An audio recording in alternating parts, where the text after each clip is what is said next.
Assalamualaikum warahmatullahi wabarakatuh.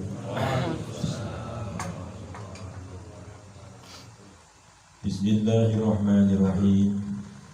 Alhamdulillahi rabbil alamin. Wassalatu wassalamu ala ashrafil anbiya'i wal mursalin Sayyidina wa maulana Muhammadin Habibi rabbil alamin wa qaidil ghuril muhajjalin wa ala alihi wa sahbihi ajma'in wa man tabi'ahum bi ihsanin ila yaumiddin wa alaina ma'ahum wa fihim bi rahmatika ya arhamar rahimin. Subhanaka la ilma lana illa ma 'allamtana innaka antal alimul hakim wa tub 'alaina innaka antat tawwabur rahim wa la haula wa la quwwata illa billahil 'aliyyil 'azim. Rabbi shrah li sadri wa yassir li amri wahlul 'uqdatam min lisani yafqahu qawli wa saddid lisani wahdid qalbi bi haqqi sayyidina Muhammadin al-hadi. Amma ba'du, usikum jami'an wa iyaya bitaqwallah faqad fazal muttaqun. Hadirin muhtaramin, para habaib ahli baitin Nabi Muhammad sallallahu alaihi wasallam, kabil khusus panjenenganipun Abah Habib Mustafa bin Muhammad bin Bahir Ba'abud, mugi-mugi tansah pinaringan yuswa ingkang panjang fi sihatin wa afiatin fi khairin wa lutfin wa afiyah.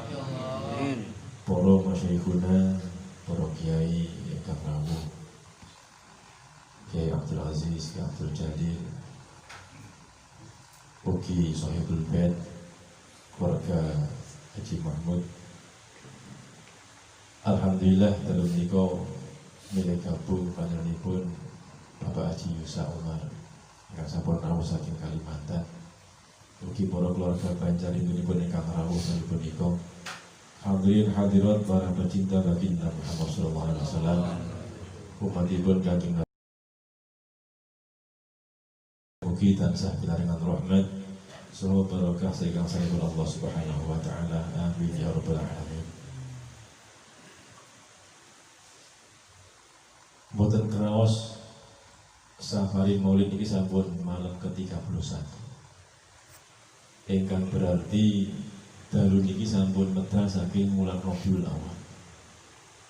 Dalu niki sampun malam kalih tanggal 2 Rabiul Tsani. Ingkang boten berarti amargi sampun medal saking Rabiul Awal, peringatan Maulidun Nabi ini sampun kendel boten. Amargi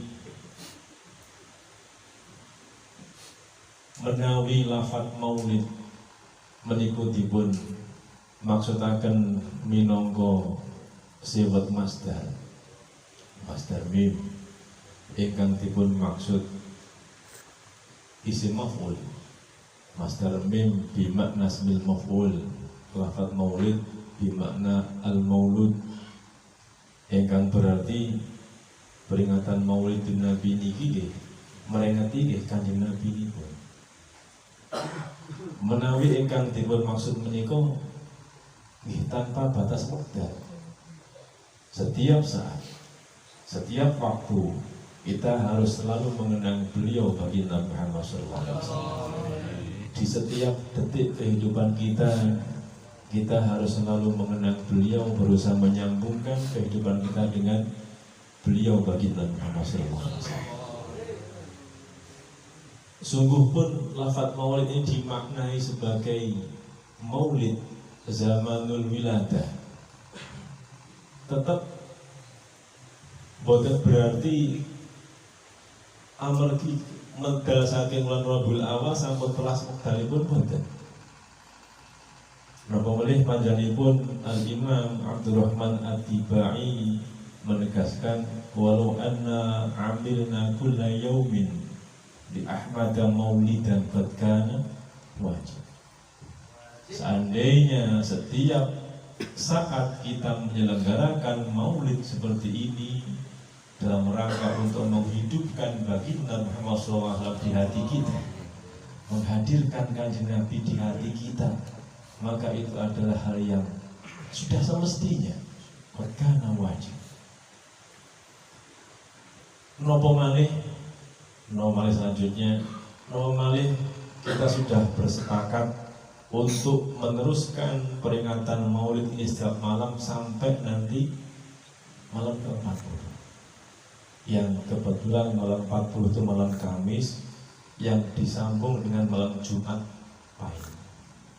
Insya Allah nanti akan ditutup di jasa Isnin di Masjid NU. Oleh karena itu semoga kita tetap istiqomah, diberi taufik, diberi pertolongan oleh Allah Subhanahu wa Ta'ala, dimudahkan langkah kaki kita, dikuatkan hati kita, dikuatkan badan kita untuk terus menggapai syafaat dan barokah bagi Muhammad sallallahu alaihi wasallam. Hadirin rahimakumullah, hadirin wa hadirat rahimakumullah. Termasuk hikmah penyelenggaraan Maulidun Nabi adalah untuk mengokohkan hubungan kita dengan Kanjeng Nabi Muhammad SAW. Di antara upaya memperkuat hubungan irtibat kita dengan Kanjeng Nabi Muhammad SAW adalah kita berusaha untuk mengikuti dawuh-dawuh beliau, untuk mendengarkan dawuh beliau dan berusaha semampu kita untuk kita laksanakan.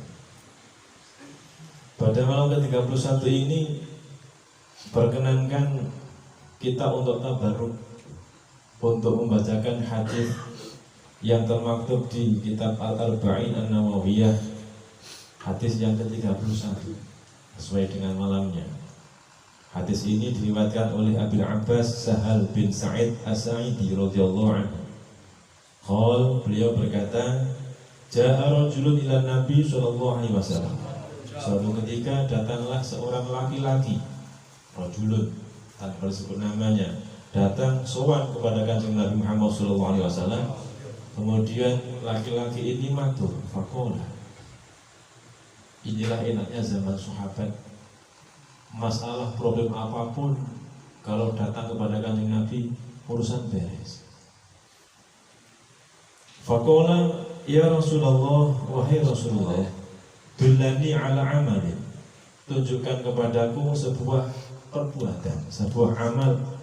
Idza amiltuhu, ketika amal ini aku lakukan, ahabbani Allah, ahabbani Allah wa ahabbani an-nas, ahabbani Allah wa ahabbani an-nas, maka Allah akan mencintaiku dan manusia pun juga akan ikut mencintaiku.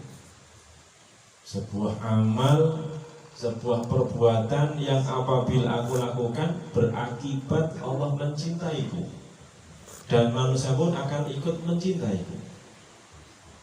Niki mahabbah. Mahabbah niku lek cara basa Jawa ni pelet. Ben amrih disenengi mboten namung menungso, tapi Gusti Allah. Gusti Allah lek kapan mencintai seorang hamba, ini efeknya akan diikuti seluruh alam semesta mencintai orang itu. Makanya di dalam takwil hadis ini dikatakan ini adalah mahabbah tabiiyah, rasa cinta yang tidak dipaksakan, akan muncul dengan sendirinya. Kenapa? Karena Sang Maha Pencipta alam semesta mencintainya. Sudah barang pasti apapun yang dicintai oleh Allah Subhanahu wa Ta'ala, maka akan diikuti oleh makhluknya mencintainya. Faqala, beda halnya apabila mahabbah ini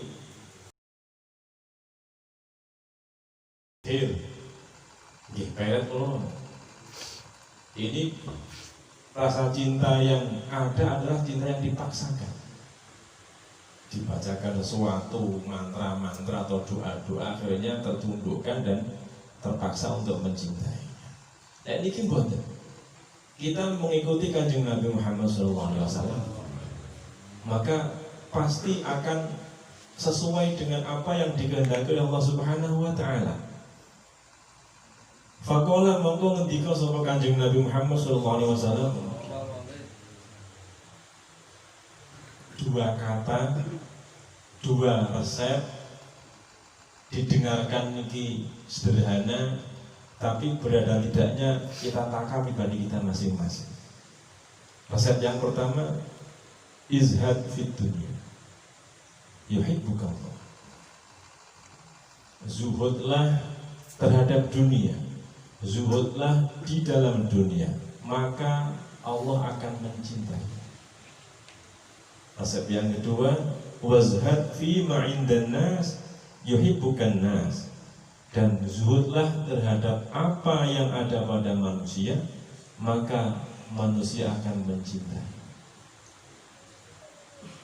Kata kuncinya pada zuhud. Lek zuhud dunya dicintai Gusti Allah, lek zuhud bondone wong liya bakal dicintai manusia. Orang milik ning bondone wong liya niki bakal badhe dipun tresnani dening manusia. Hadis niki tingkatanipun hasan, dipun riwayataken dari Ibnu Majah dan para imam yang lainnya dengan sanad-sanad yang bagus. Lah, zuhud niku napa? Dipun ngendikaken az-zuhdu lughatan al-i'rad an syai'i ikhtiqaran lahu. Zuhud niku secara etimologi, secara bahasa niki berarti berpaling dari sesuatu karena meremehkan sesuatu tadi. Sesuatu orang direken, mboten ngreken sesuatu. Lainnya kok nggak direken, amarga dianggap remeh. Niki berarti zuhud. Nah, secara terminologi, secara definisi, ingkang secara istilah secara yang dimaksud zuhud yang menika akhdhu qadri dharurati minal halal al mutayaqqadil hil. Yang menika mengambil sekedar kebutuhan dari yang halal yang diyakini akan kehalalannya. Yakin akan halalnya, setelah sesuatu ini yakin halalnya diambil seperlunya. Niki hakikat zuhud. Menawi kita tinggal saking hadis niki, Kanjeng Nabi Muhammad sallallahu alaihi wasallam dawuh kita zuhud. Kanjeng Nabi maringi contoh dumateng para sahabat. Kanjeng Nabi minangka pengasuhipun, minangka kiyainipun, para sahabat minangka santrinipun.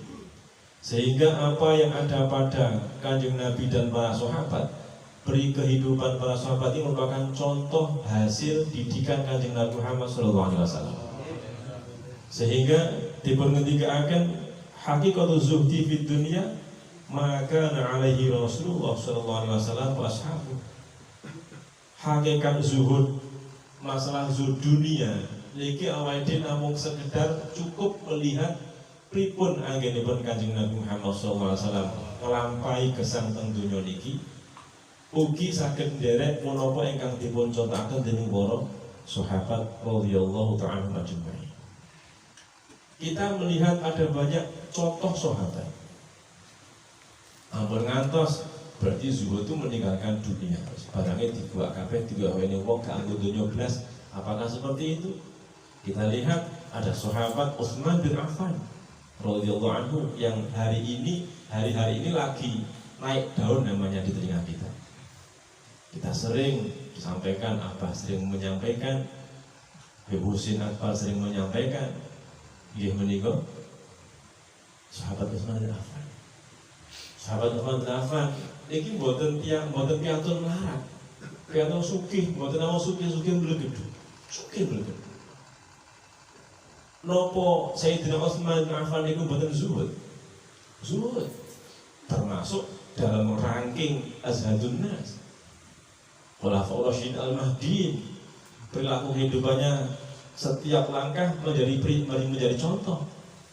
Nah, oleh Kanjeng Nabi sampun ngendikaken ashabi kan nuju bi ayyihi muqtadaitu ihtadaitu.